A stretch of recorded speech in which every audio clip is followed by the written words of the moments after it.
మన మూసీ నదిలో ఇవాళ 3-4 వేల మంది రోజు వాకింగ్ చేసే విధంగా దీన్ని కూడా తీర్చిదిద్దడం జరిగింది. ఉప్పల్ నియోజకవర్గంలో మూసీ తీరం మీదనే 10 ఎకరాల స్థలంలో 30 కోట్ల రూపాయలతో మరి శిల్పారామం కూడా ఏర్పాటు చేయడం జరిగింది.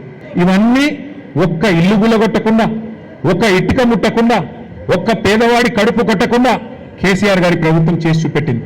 మంచిరేవుల నుంచి గట్కేసర్ దాకా మూసీల ఎక్స్ప్రెస్ వే కడితే కూడా 10,000 కోట్లు అవుతుంది. అది కూడా మేము లెక్కేసినాం. అది కూడా మేమే ప్రాజెక్ట్ రిపోర్ట్ తయారు చేసి గవర్నమెంట్లో ఉన్నది.